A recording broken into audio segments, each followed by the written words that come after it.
Hey everyone, Austin here again with another Let's Play video. Today it's going to be Bloodstained, Curse of the Moon. This is a tie-in with Bloodstained, Ritual of the Night, which was a Kickstarter-backed game several years ago. And basically, if they met a certain goal, or a certain tiered goal on their Kickstarter, they would create a side game, an old Castlevania spin-off. So this is it. It actually came out just recently as of doing this video, and I was able to download mine earlier in the week, and I've been putting a lot of time into it. I think we finished it about 4 times now, and it's a pretty awesome game.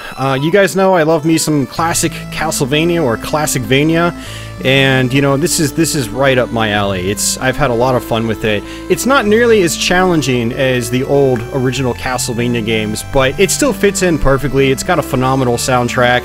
And while the gameplay's not as intense, even on the hardest difficulty modes, it is still a lot of fun. And you've got a lot of alternate pathways and things like that, and things that give the game a good bit of replay value.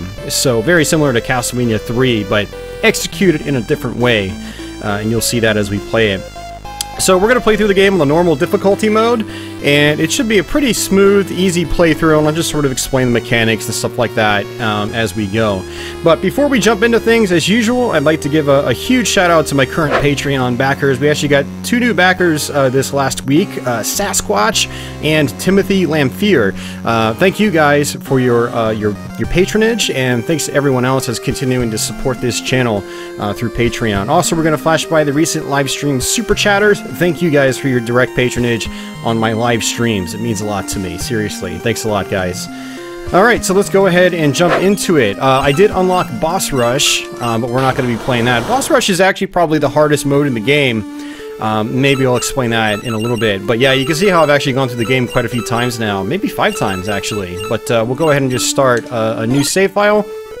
And you've got Nightmare and Ultimate. Nightmare is sort of like the hard mode, but there's another twist to it as well. And then Ultimate is one that you unlock by getting all 3 different endings in the game. Basically beating on normal, Nightmare, and then doing a different run on normal where you can kill your team members. I'll sort of explain that as we play through normal as well. But let's go ahead and just select normal and jump right into the game. And you've got veteran or casual. So on casual mode, this is like the super duper easy mode. You've got unlimited lives, and there's no knockback when you take damage. Of course, we're going to play on veteran, so when we do take a hit, we do get knocked back, just like classic Castlevania or Ninja Gaiden or something like that. And this intro sequence here, you can actually tap A to skip through it. So Zangetsu is our main character, but it's pretty basic here. It's not as involved as classic Castlevania 3. I'm just going to skip through it, and we'll just let this roll out, and then we'll basically be right into the main game itself. So you can see the 8-bit aesthetic. You know, Intercreate is really good with that, and they're the ones that actually developed this spin-off title. And they've done a whole lot of other, 8-bit throwbacks, like Mega Man 9 and 10, as well as Blaster Master 0. And this really fits in very well with classic 8-bit era games, especially NES games. It's got that 8-bit NES sort of color palette and distinct visual style. So here we go. So Zangetsu is our main character here, and we basically play as him for the first level.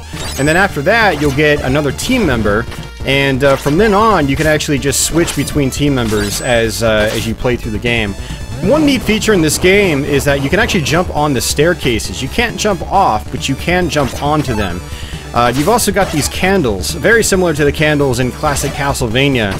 And the orange candles, or the yellow candles, whatever you'd like to call them, they drop power-ups. So the potions will actually give you weapon energy, which is denoted in the top right-hand portion of the screen.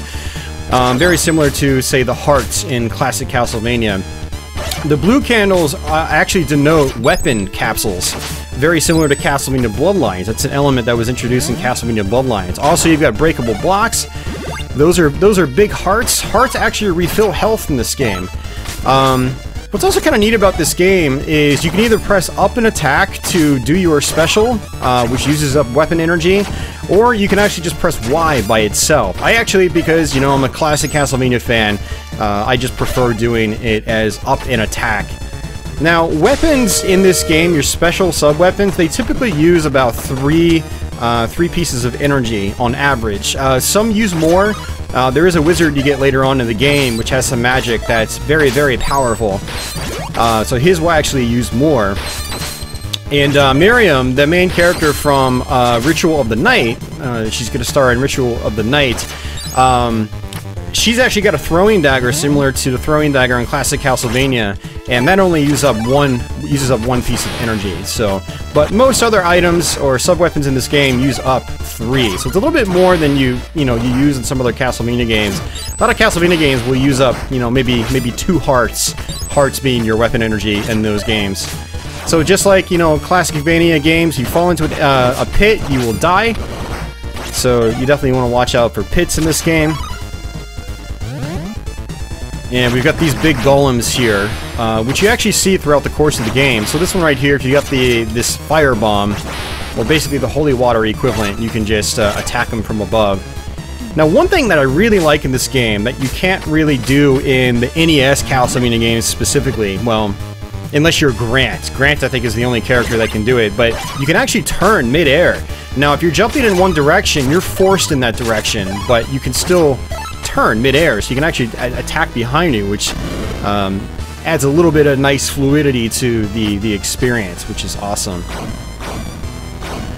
Alright, so this is our first boss fight, and after the first 3 bosses, you get your next team member, and then from then on, you can actually switch over. So for this guy, we're going to jump on these blocks right here, and then attack him, just like this. He's going to pull it in, so I'm going to get over to the side, and then jump off like that. And I'm going to use my sub-weapons, and sometimes he'll throw this fireball out, just like that. And he's going to launch fireballs into the air as well. We have to dodge those. You can actually attack these. And we're just going to wait, and you just rinse and repeat. The bosses in this game aren't too bad, actually. They're not horribly challenging. Although when you play it on Nightmare and Ultimate, they are definitely more challenging. Ultimate has a very similar difficulty to Nightmare. I'm still trying to figure it out, but it almost feels like on Ultimate the enemies are a tiny bit faster than on Nightmare, but the boss patterns feel like they're identical to Nightmare. So there we go. Alright, good fight. Now, what's actually really cool about this is each boss has a desperation attack.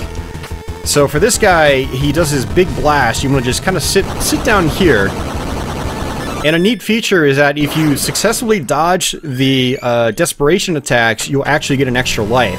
So by the end of this playthrough, we'll probably have something like 13 or 14 extra lives, maybe more. Because we will get extra lives over the course of the playthrough, but we'll also get extra lives for, completing getting past the desperation attack successfully.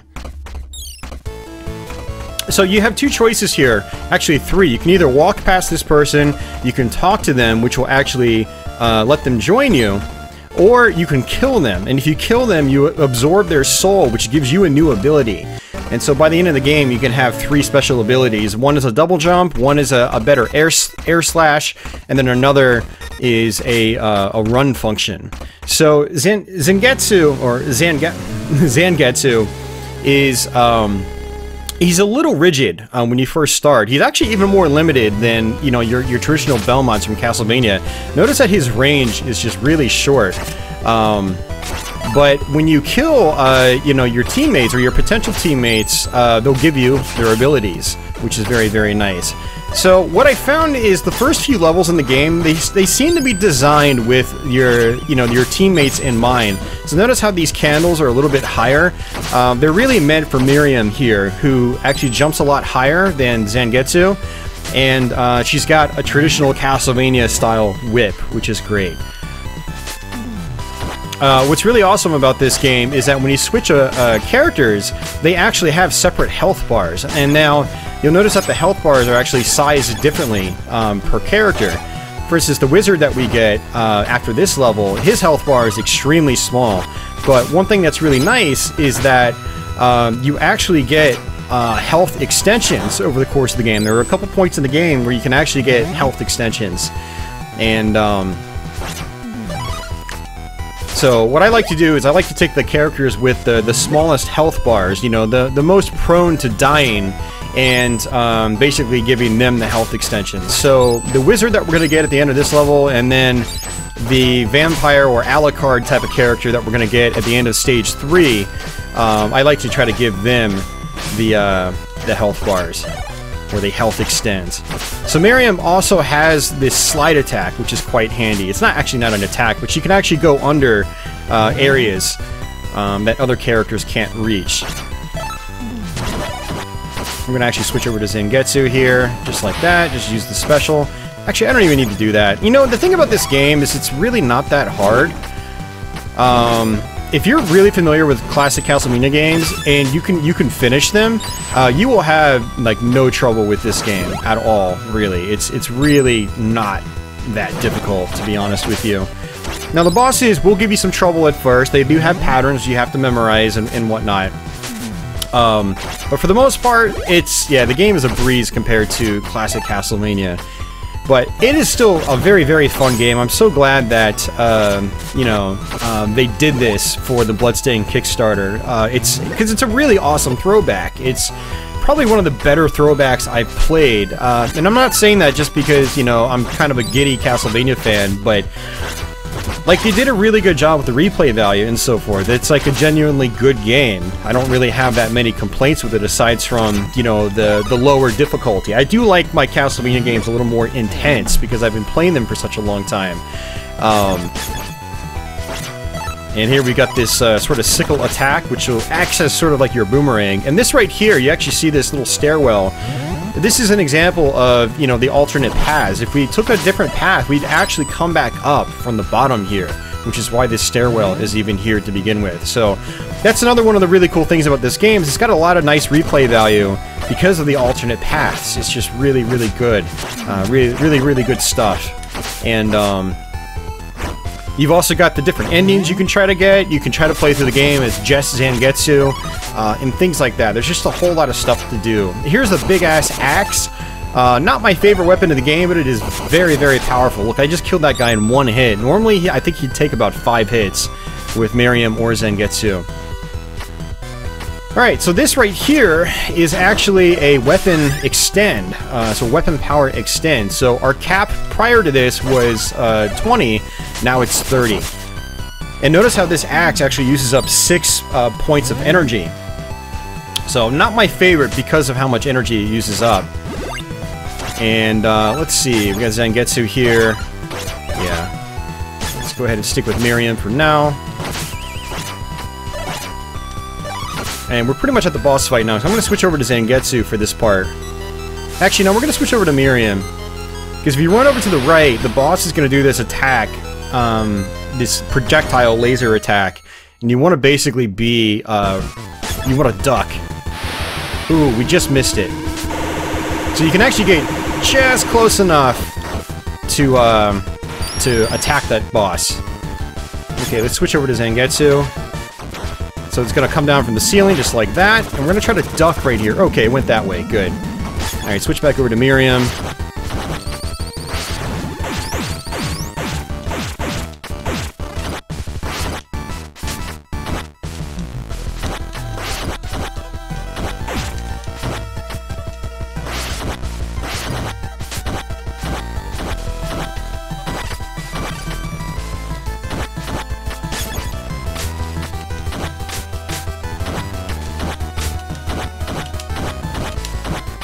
There we go, very nice. Alright, desperation attack time.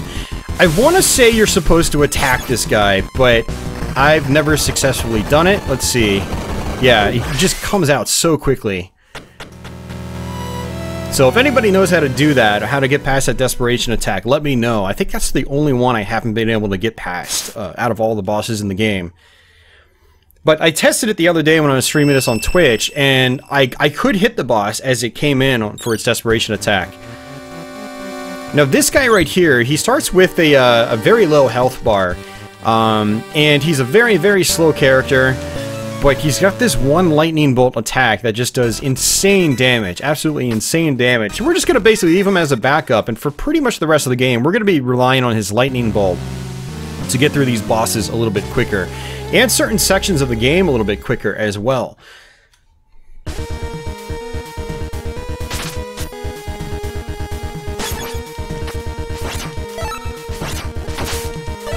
So we've got sort of the obligatory Egyptian-themed stage. You know, Iga's Castlevania games, the Metroidvania games, a lot of times had some of these, you know, Egyptian motifs. And so it's actually kind of cool that they included it in this. Makes me wonder if some of these little cows will be in Ritual of the Night. So, so for those of you guys that didn't know, I did actually back Ritual of the Night. When I saw that Kickstarter, I was like, yes please. And I backed it pretty much instantly. You know, backed it so I could get the full game when it comes out. Which also landed me, you know, this Kickstarter side game, which is why, well, I would have bought it anyway, but it's why I ended up getting it. And so it makes me wonder, you know, while I haven't read a whole lot about Ritual of the Night, you know, I've kept up with the updates and things like that, but I haven't really focused on you know, the locations and things like that, because I kind of want it to be a little bit of a surprise when I get the game, because it's been a very, very long time since we've had a legitimate, you know, Igavania, as a lot of people call it now. And let's go this way, by the way. We'll take the bottom route. So it actually kind of makes me wonder if, like, some of these areas are going to tie into the full game of Ritual of the Night. So it'll be interesting to see that. So let's go ahead and use Alfred here for a little bit. He's got this, you know, this flame attack. But look at his health bar. It's so small. But the flame attack is pretty handy. And something else I haven't really mentioned is that when one of your characters dies in this game, it's actually not the end of your life. You can actually, you actually come back to life with another character. And you don't actually lose a life. So we have 5 lives right now. You don't actually lose a life until all of your characters are dead. So it's one way the game is just really lenient compared to classic Vania. And these blue archers here will just constantly barrage you with arrows, so you've got to watch out for that. And let's actually not use that guy right now. There's also this special that I have with Zangetsu right now, where it basically, I think it doubles his damage. So enemies that would take, you know, 2 hits with him, they now take 1 hit. So this could be a pretty handy attack as well, especially on boss fights. Let's see if we can snipe these guys with Miriam. There we go. So this part can be trouble as well. I know there's going to be another bat here as well, so you can sort of snipe it from a distance. Now our next character we're going to get is really awesome. Very much like Alucard in Castlevania 3, he can fly throughout the stages. So very, very handy. And what's actually really cool about his bat form is that it's actually got an offensive function as well. Which in a way almost makes it broken. Whereas in Castlevania 3, you couldn't do any attacks when you were in your bat form. But in this game you can, which makes it you know, very, very useful. Let's go ahead and switch over to Miriam. And we're going to switch over to Alfred here. We just extended his health. And I think we can also fall down here, just like so. And a little bit of money right here. You do get points from extra, not points from extra lives. You do get extra lives from points, and we actually just got an extra life from points. So I think it's every 20,000 you get an extra life.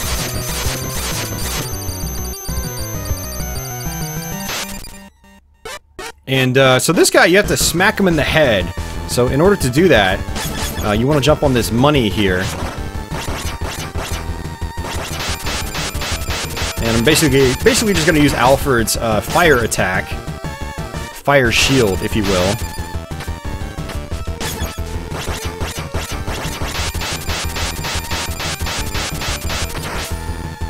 And he should do this one more time. Yep, just like so.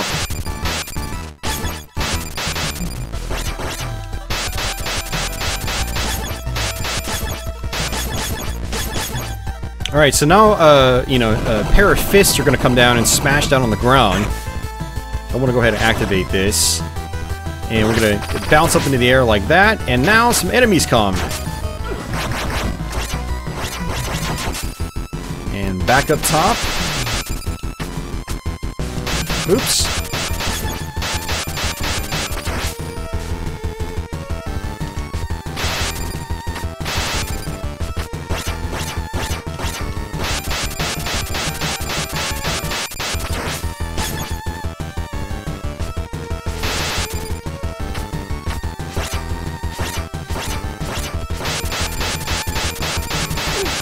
Wow, we still haven't killed him yet. Man, Alfred's fire attack must be pretty weak. We haven't killed him yet. Because we did a bunch of hits with it. I expected to kill him pretty quickly. But apparently not. And we're out of weapon energy now. Let's go ahead and just see if that guy will just chill there. Yeah, he will. Okay. There we go. Alright, now the desperation attack is money falling from the sky. I'm going to try to make sure you don't get hit by that. Got it. Got an extra life. Awesome.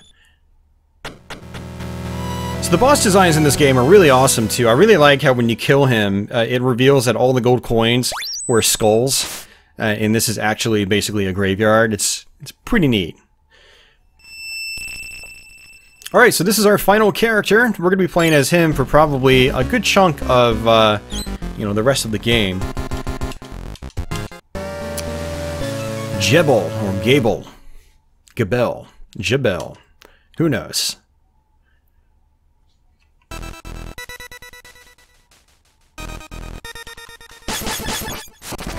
So notice that this guy's attack is actually very, very short range, but it actually shoots out these 3 bat projectiles, and if you get up close to enemies and you do what's called point blanking, where you basically let every projectile hit the enemies, it'll do significant damage. So it's actually a very, very handy weapon. And what's really cool about it, you'll notice that it actually goes up vertically a little bit, so you can actually hit enemies above you.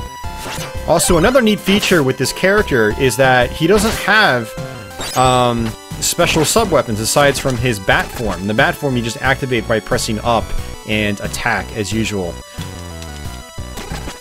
But what's nice about him is that because he doesn't have sort of normal sub-weapons, when you attack a weapon canister, it doesn't drop a weapon for him. It drops a large potion. So you can actually maximize your weapon energy faster by switching over to him, hitting the blue canisters or blue candles, and grabbing the large potions. So that's one way to keep your weapon energy up really high in this game. Now, one downside to him is I don't believe that you can actually break blocks with his bats, though. So if you're going to try to find, you know, secret areas, secret blocks and whatnot, you do want to switch over to other characters. See, just like that.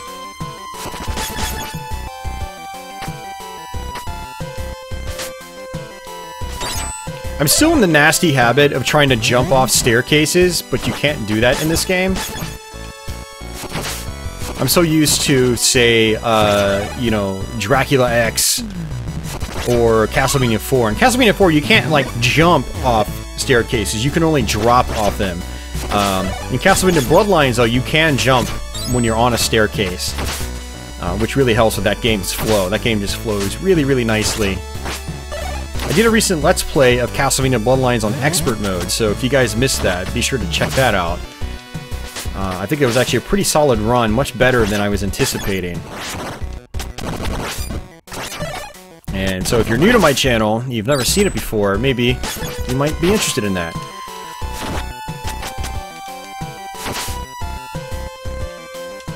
Alright, so we're going to go ahead and just get these weapons.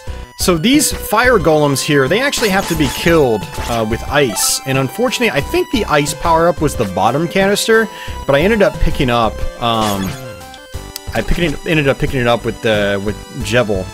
I'm just going to call him the vampire guy, because that's a whole lot easier for me. I don't know how to pronounce his name. But we'll go ahead and take that alternate path, because with this guy, you can still fly over enemies, which is nice. So there are certain points in the game where you have to freeze those golems. Say if your vampire dude has died, you know, and you've only got Alfred and the other couple characters, but you want to get past them to get to the alternate route. Well, you have to freeze them in that case. You can't just fly over them.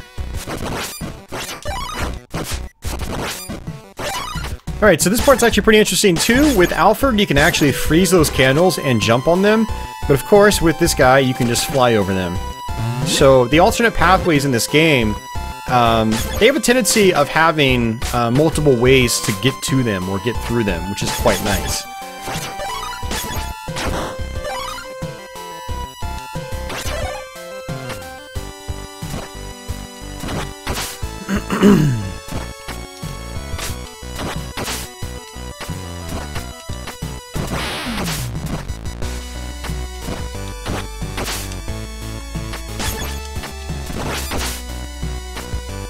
I'm kind of just skipping the candles. I don't really need the health if there's any in them. And we're going to go ahead and come on up here. So our weapon energy can go up to 40 now, which is great. I'm going to go ahead and just use Miriam for this part. Her triple throwing dagger is really, really handy. It's really a great weapon. At first, I didn't really like it all that much. But then I realized a lot of enemies in this game are just perfectly positioned for it. Which I guess was the whole point of the weapon. And actually for that I could have switched over to Alfred, but I'm actually not going to use Alfred on this boss fight. Probably going to go ahead and stick it out with Miriam here. And I wasn't able to get that. So sometimes little enemies like these will actually drop items. So not only will they drop money bags sometimes, but they'll also drop potions, which is nice.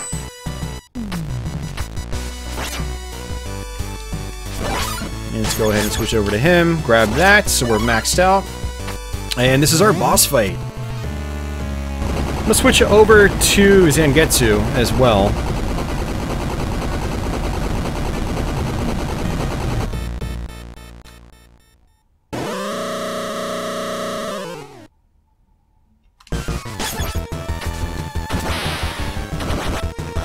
So this guy has a fire attack that'll go along the entirety of the screen.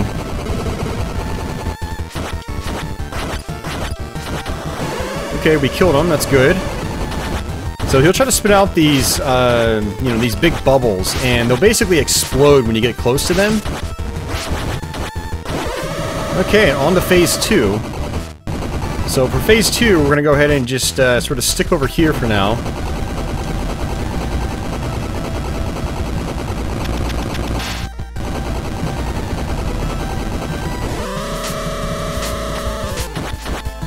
And we're gonna just kind of stand right here. And then we're gonna have to jump, because these guys jump up. Now if you're playing on Nightmare mode, you actually have to duck this, otherwise you'll take a hit.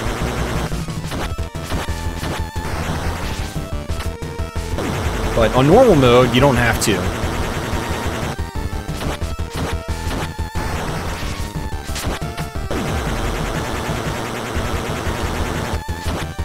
And that's it.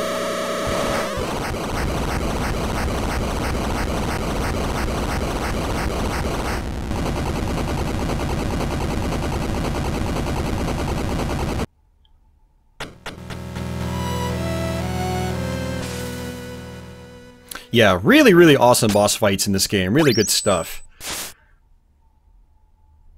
Alright, so we're on to our last of our 5 main stages. After this, we basically go to the final castle in the game. There are a couple more stages there. And this stage right here is actually very similar to the boat stage in Rondo of Blood. Dracula X, Rondo of Blood. There are even a few enemy throwbacks on this stage, particularly the picture frame enemies that can basically, if they grab you, they'll kill you instantly. So, just like in Rondo of Blood, you've got to watch out for that.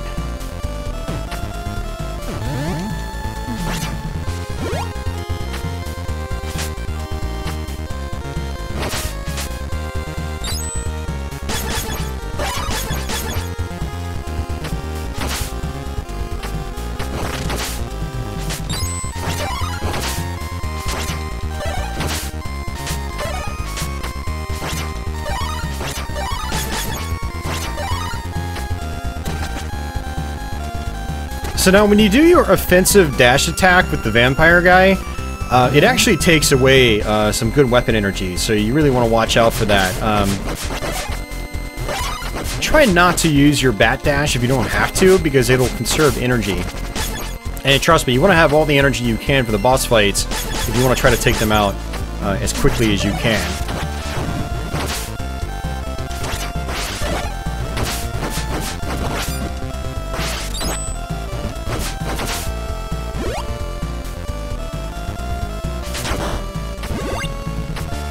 Alright, so I don't think we've taken a hit yet, so those hearts are pretty much just doing us no good right now. And we're just gonna jump over this guy's attack like so. Oh, and still get hit by him. That was bad on my part.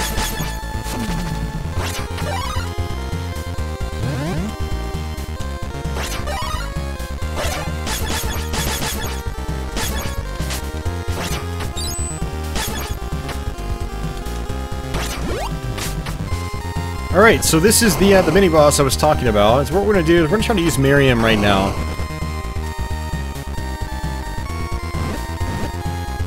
There are actually a couple of ways you can do this, but it's easiest just having a good long-range projectile like so.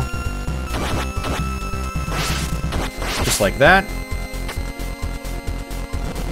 And so basically what that picture will do is it'll pause in one of the sides of the screen and then basically lunge down towards the middle of the screen. And when that happens, if it touches you, you pretty much die instantly. And one other strategy here is, and I don't think it's going to work, yeah, we have to actually freeze this guy. But you can actually slide over there. You can freeze him with Alfred, and then you can slide with Miriam. Now we've also got sort of a wind mechanic right here, where it's actually constantly pushing us to the right. So that's something you also have to watch out for and take into account.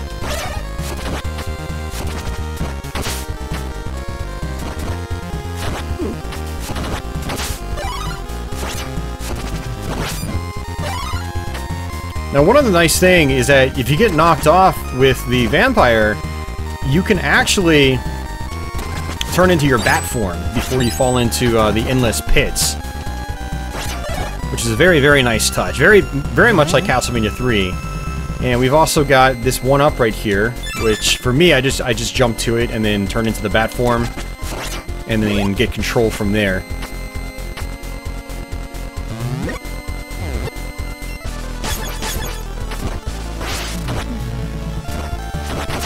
And we got a little shortcut right here.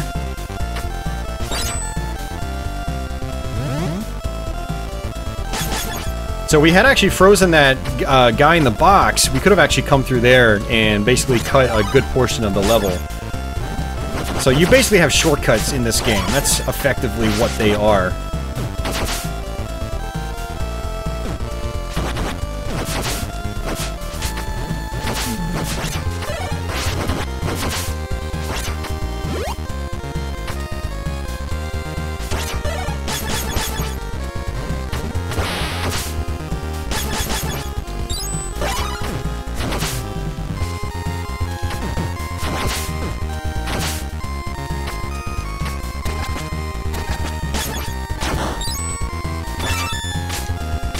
Alright, we're making pretty good progress. Again, this is normal mode. It's not very difficult, to be honest with you. But I basically wanted to show this off to give you guys a good idea of what the game's like if you haven't seen it yet. I'm sure a lot of you guys following my channel have seen it. But by doing normal mode, I can at least give you a basic idea of the boss patterns and whatnot. And we're going to go ahead and let this guy grab the heart upgrade. So his life bar has been extended now, which is great. But you'll find that the boss fights in this game are pretty similar between difficulties. They only have very minor changes. And this is a little bit of a secret area right here. Very unnecessary to go to. Let's see if he can come down here. So these guys are basically the equivalent of the bone dragons in classic Castlevania, except they're not bone. They're actual dragons, or serpents, or whatever you want to call them. So that was actually pretty unnecessary. Well, except for that. I actually didn't know there was a heart there, so that's good. And you don't want to fall down there. I've actually made that mistake. I thought, ooh, maybe that's a secret. No, it's not a secret, actually. It's death. So definitely want to watch out for that. Okay, let's just go ahead and use him to try to kill this guy from down here. And we're going to go ahead and just fly up. And on this one, we can use Alfred.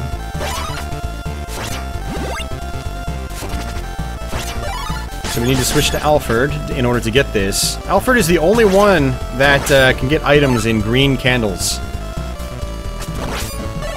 And we're going to go ahead and use them on this fight as well. First I'm going to actually use... I'm going to use the vampire guy first, just to hit him for the first phase. So we hit him once like that. Hit him again. And now he's going to sort of dock to the bottom. And this is the lightning attack I was talking about.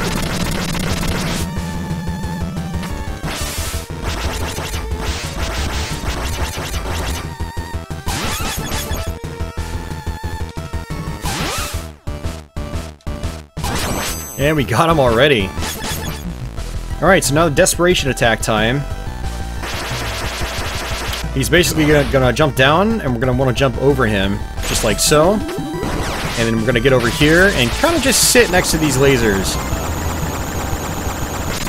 And that's it.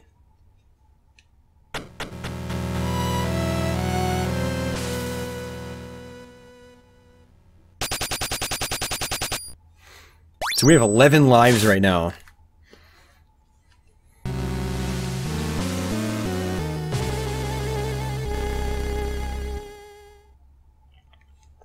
Alright, so we basically have 2 more regular stages, and then we go to the final stage in the game.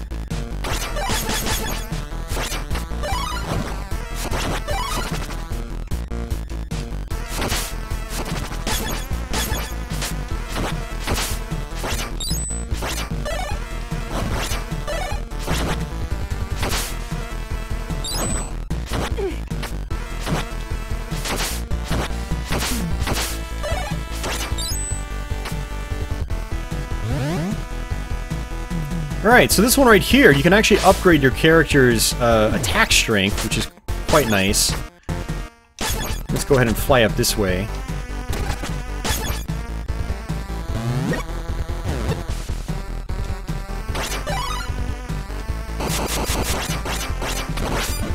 Now you'll notice that there are multiple doorways in this game. If a doorway doesn't have an arrow by it, you can't go through it. Basically, the doors are one way in this game, they're not two-way.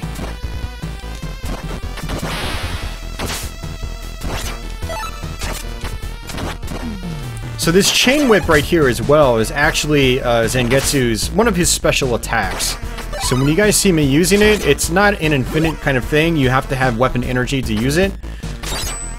But it is pretty handy in certain situations and on certain boss fights.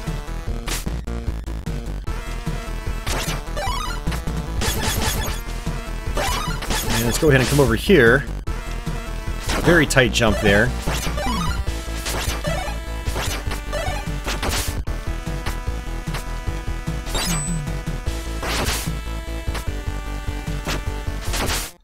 Alright, there we go.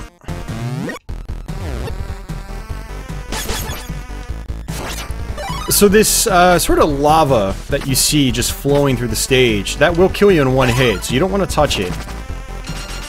And these guys basically just lunge at you like that. It took me a little while to get used to their timing. I'm going to assume with Alfred you can freeze the lava, but I've never had the freeze ability when I got here, so I have no idea. And let's go ahead and just use this to kill this guy, because I do want to get that one up.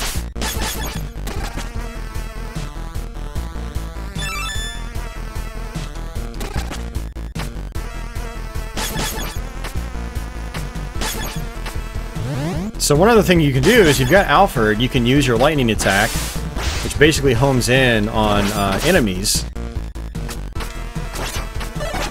Just like that. Unfortunately, it doesn't seem to lock onto the Iron Maidens above, which is another common theme with, you know, Igavanias. You see them quite a bit in the Metroidvanias.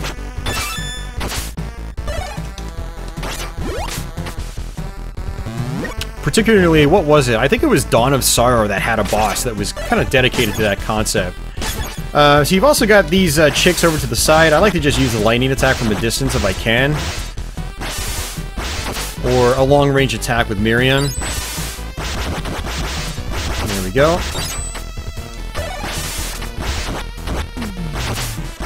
They basically jump on, like, above you and then do a dash attack down to the ground.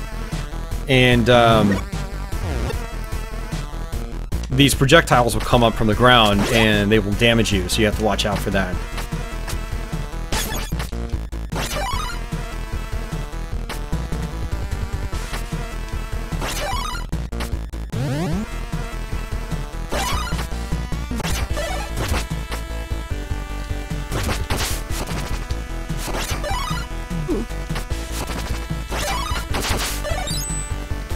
And let's go ahead and just use Alfred for this this door over here.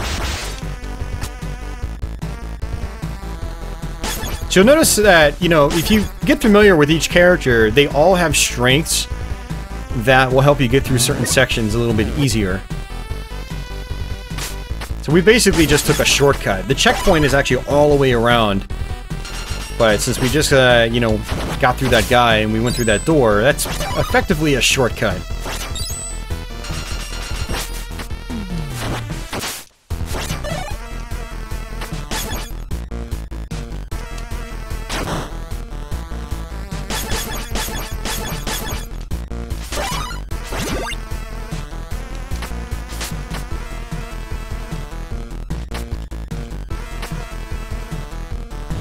Alright, so we're getting close to the boss fight.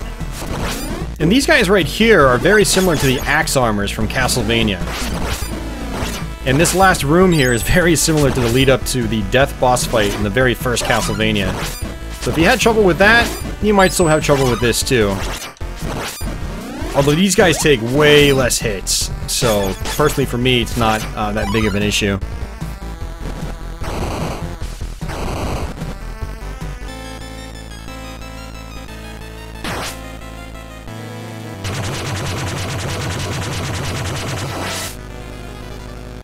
Alright, so we're gonna go ahead and use Alfred here. So for this boss, what you want to do is you want to hit the umbrellas, and it'll stop them in place. And by doing that, you can go up and smack the boss. Now we want to hit the umbrellas again. And for this desperation attack, we want to get over to the right here. Just hug the wall. And now we want to get on this one. And we're going to jump through this guy, hit it in the face, and we just got it. So now that boss has a couple of attacks. The first attack is this material that hits the ground and just traverses across the ground. You have to be on the umbrellas to dodge it, or be in your bat form. Then the next one will be this blood rain, and the umbrellas will actually shield you from the blood rain. So those are the two main things you have to watch out for in that boss fight.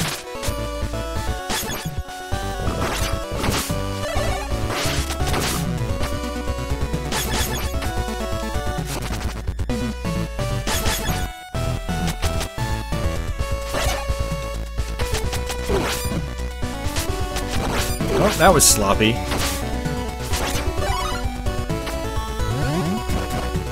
So this is our final, I guess you could say, normal level in the game. Let's go ahead and use Alfred for this part.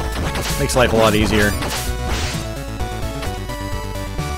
The next stage definitely requires a good bit of memorization.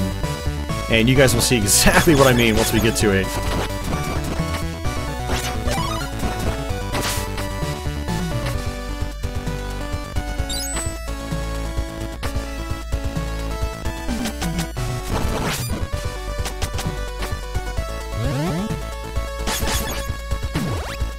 So that's an armor upgrade. I believe it actually raises your defense.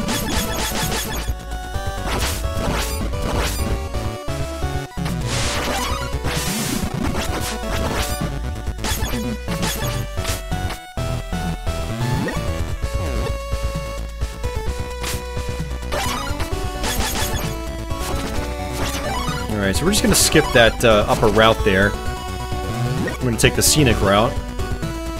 There is a one-up here. And for that, you know, I find that it's just easiest to use the vampire and just use your bat form. Kind of like that. But what I really meant by that was using your bat form to just fly over to the one-up, not just fly back like I did. I like challenging myself a little bit with platforming sections like that. So, especially with a character like this, where there's a little bit of leeway to mess up. because I can just turn into the... Ooh! I forgot that happens. When you're in your bat form, when you take a hit, instead of changing back to your human form, you actually get knocked back. So that was our first character death.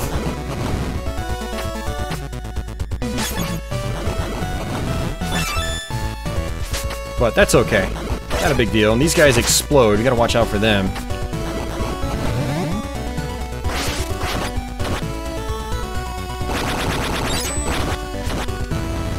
A lot of the enemy patterns in this game are very telegraphed.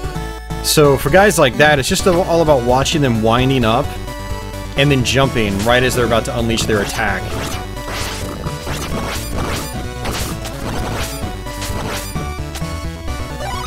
Go ahead and use Alfred here.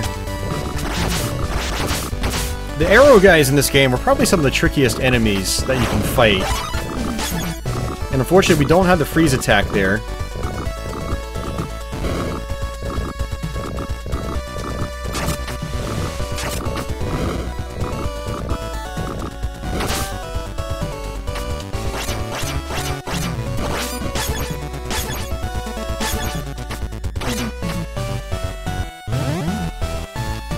Now, unfortunately, our vampire dude died, and so I can't use him to hit the weapon canisters or the weapon candles in order to sort of boost my weapon energy faster. So now I need to try to conserve my weapon energy. But good thing we grabbed the weapon power-up with Miriam, because her whip is actually killing these guys faster than it normally is supposed to. Pretty sure it's normally supposed to take 2 hits for these guys.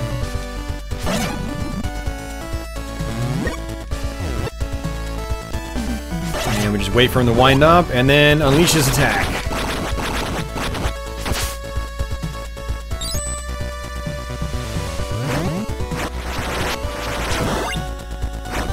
Alright, so we've got another picture enemy here. And we're going to actually use Zangetsu here, our main character, because his whip attack is actually pretty strong. So bam, 3 hits, just like that. It's actually stronger than Miriam's Scythe attack. Boomerang sickle.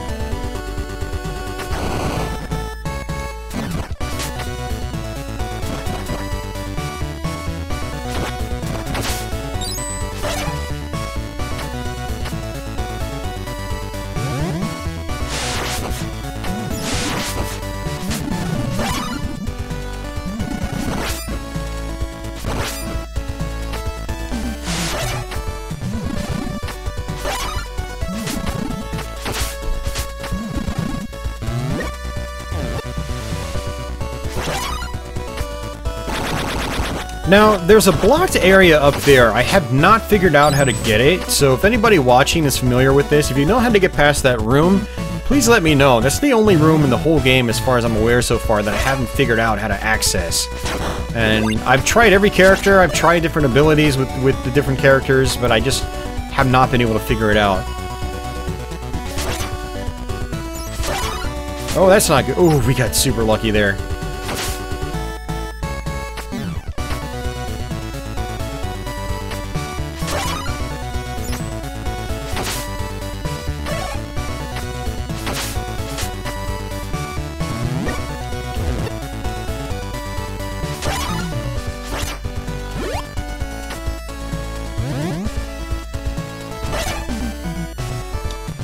Actually, that's not entirely true. There is one more thing that I haven't quite figured out yet on our final stage, and I'll ask about that once we get to it. So for any Curse of the Moon experts out there, I'll definitely be interested in hearing your feedback on it. I could just watch another long play, but I'm a busy man. So, okay, at least we've got our weapon energy maxed out. We're getting close to the boss fight. We're just gonna take our time right here.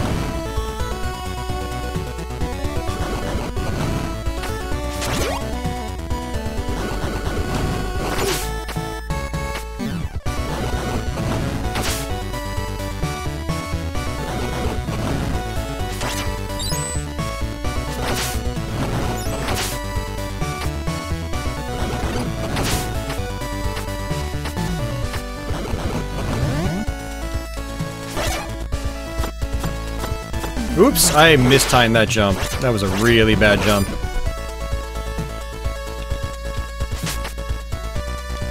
So, a little bit of a secret over here. Although I think we actually missed a secret earlier. On one of the vertical sections, you can actually bust open the left-hand side of one of the walls. So we're going to go ahead and come up this way.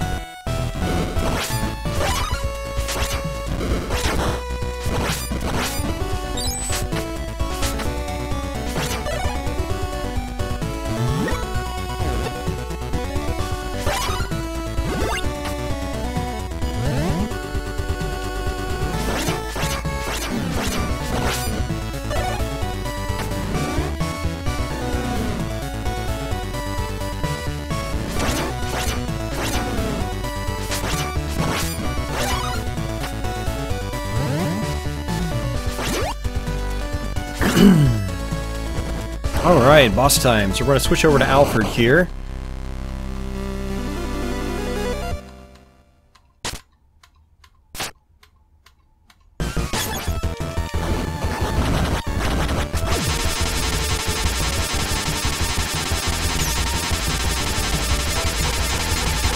I'm going to jump over to this block. And we're going to have to jump off. Just like that. And then we're going to duck and just attack.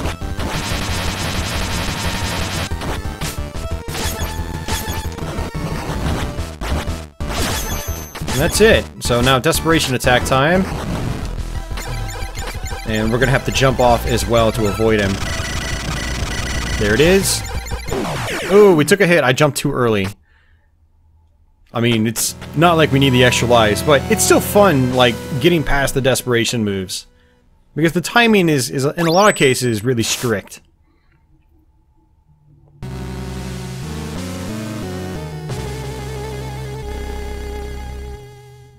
Alright, so final stage time.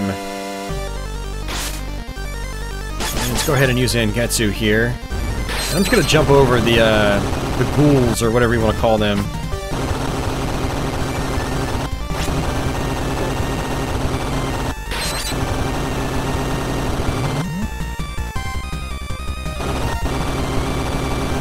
We're basically just gonna try to beat this guy down. And very, very close.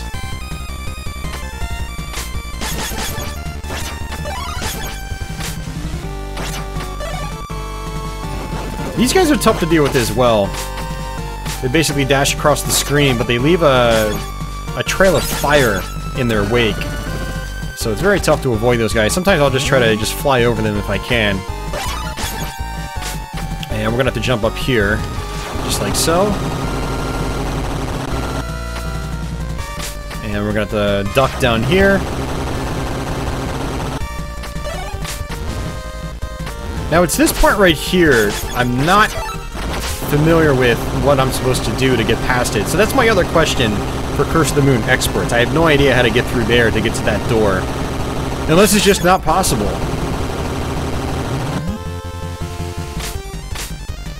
Which is entirely possible. It's entirely possible that it's impossible. So we've actually got Alfred's, ice attack, which is quite handy. Because you can actually kill enemies in one hit with it once you freeze them. Very much like Sypha's freeze in Castlevania 3. So I'm not too worried about losing the lightning attack.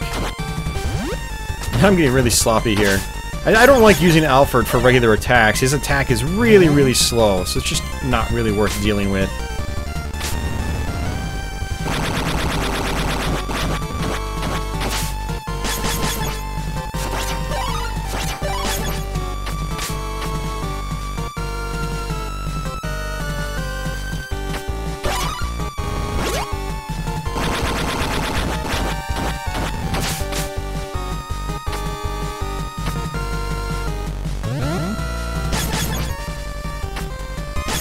Alright, so for this part right here, I'm going to go ahead and just fly and just sort of dash over here like this.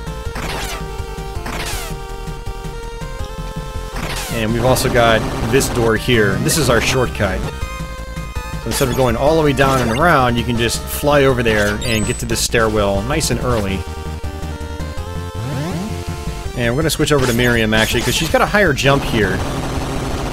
which actually helps. So you can get past this thing a little bit faster.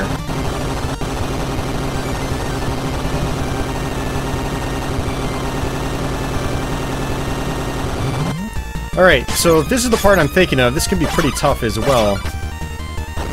It is not the part I'm thinking of. The next part's coming up, actually. Let's try to kill this guy from a distance. There we go.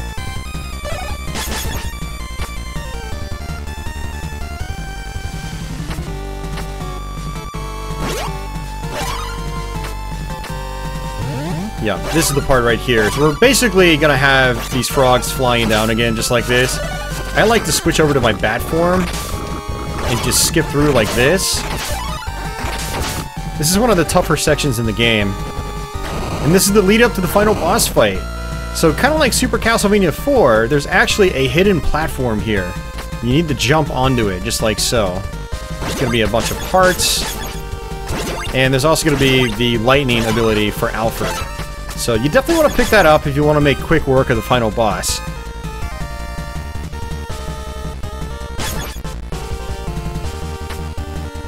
And it is final boss time.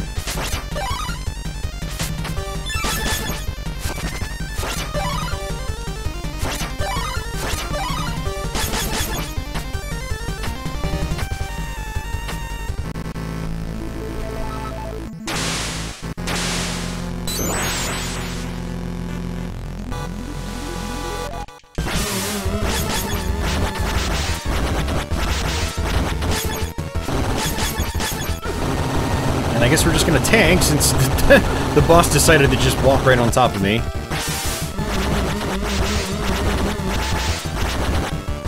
And again, apparently. Thanks, boss.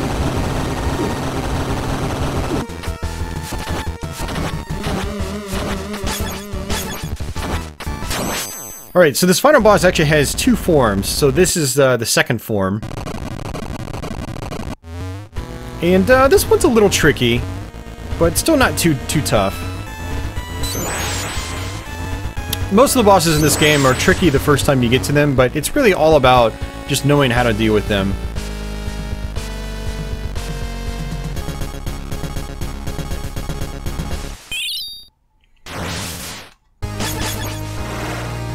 So we have no weapon energy, but some of the projectiles that this boss throws down, like these, will actually give you weapon energy back. So this game is a lot more lenient than some of the other Castlevania games. And these eyeballs here are going to pop out. Right there, there, and there. We've also got these canisters as well. We have to jump over this like that. We're going to wait for this boss to just spawn back down. And this is a good time to use these.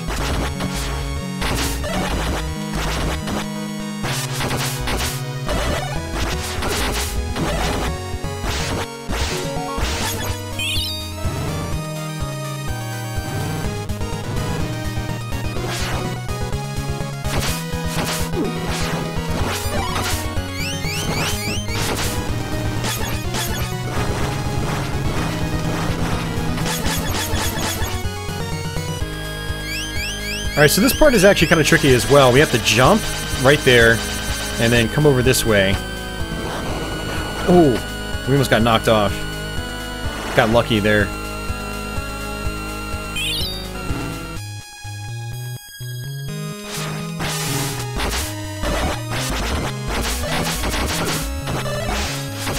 And that's it! We just beat Bloodstained, Curse of the Moon on the normal difficulty. With 20 extra lives, apparently. We actually didn't die completely once over the course of the playthrough, so that was kind of nice. So remember, like, you have to kill all 4 characters in order to actually lose a life in the game.